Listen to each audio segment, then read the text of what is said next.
Robert Greene's Law 8 is simple. Make other people come to you and use bait if you have to. Stop always being the one moving first, explaining first, proving first and showing your hunger. Because the person doing all the chasing is the one giving away all the power. That's what this law's about. Position, leverage, control. If you're the one always running after the deal, the answer, the approval, the meeting, the person or the outcome, the other side gets to sit back and watch you do all the work. They get to study how badly you want it. They get to see how patient you're not. They get to see what pressure does to you. And once they see that, they get leverage. And that's why this law matters. It's not telling you to be lazy. It's not telling you to sit there and do nothing. It's telling you to stop making life hard by always pushing when you need to pull. A weak position chases, a strong position attracts. Think about it at work. If you wanted a deal done, one way is to keep sending long follow-ups, keep checking in, keep asking, keep proving, keep trying to pull an answer out of somebody who's in no rush to give it to you. The other way, though, is different. You make the offer clear, you make the value obvious, you put shape around it, and you give a deadline. You make it clear what happens if they move and what happens if they don't. Now they've got something to lose by dragging their feet. So they move. That is Law 8. You didn't beg. You created a position that pulled them in. And this can be run in normal life. If somebody keeps giving you scraps of effort, scraps of time, scraps of attention, and you keep running after more, you're training them to believe that scraps are enough. That's on you as much as it's on them. Pull back, be still, and stop over-offering. Stop trying to force warmth out of cold people. Sometimes the moment you stop chasing, the truth shows itself. They either step forward or they fade away. But both answers are useful because this is another part of that law. When you stop chasing, you stop guessing.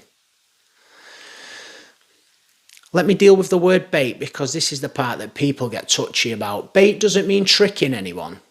A lot of the time it just means giving them a reason to move. That could be opportunity, access, money, timing. It could be status, curiosity. It could be scarcity.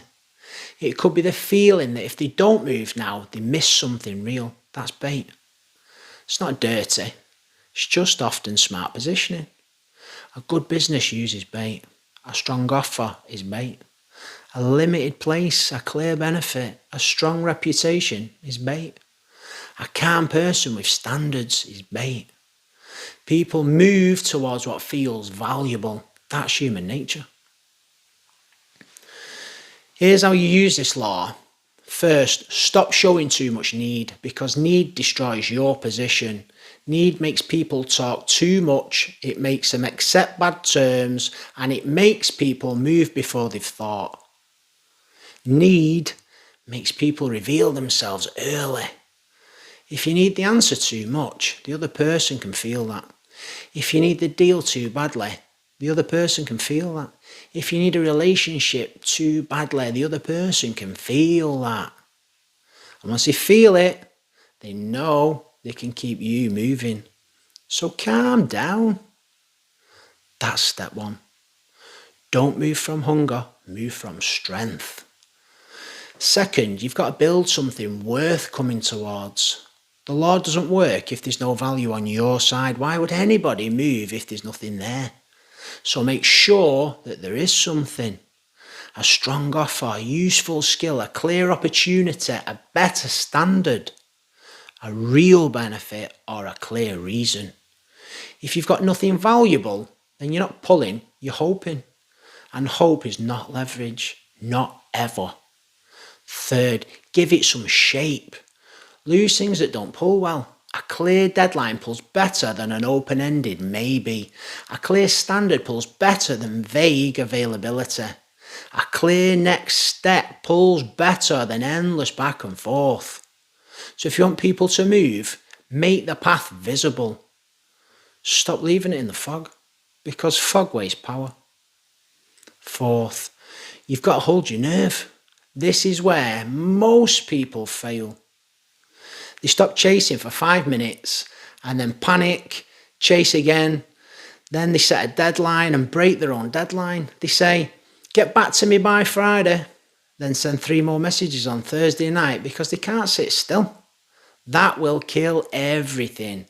If you want this law to work, you need composure, you need patience, you need the ability to let silence do some of the work. I'm going to show you now where this law is being used on you. You'll see it in dating. One person goes cold, one person becomes less available, one person replies slower. One person creates uncertainty. Now the other person leans in, texts more, thinks more, chases more. That's law 8. Sometimes it's deliberate.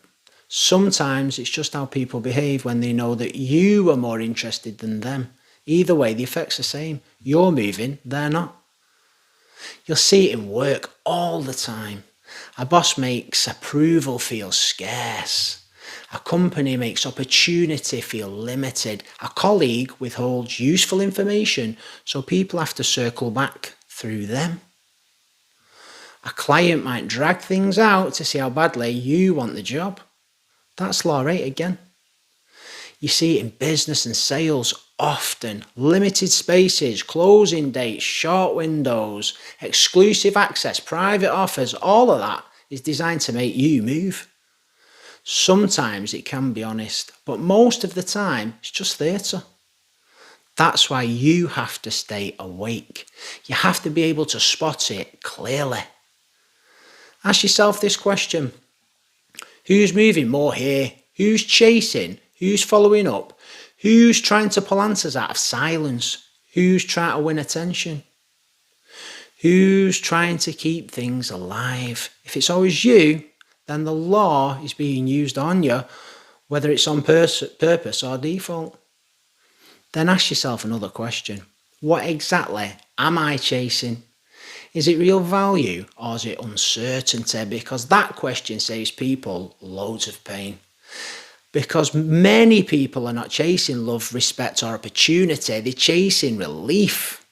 They want the person to reply so the tension stops. They want the deal to land so the pressure stops. They want approval so the doubt stops.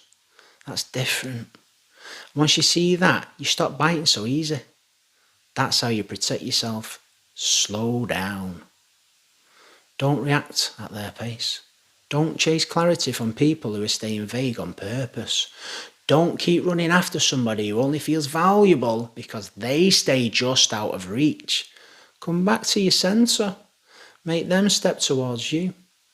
If they never do, that tells you everything. Here's law 8 in a clear, simple way.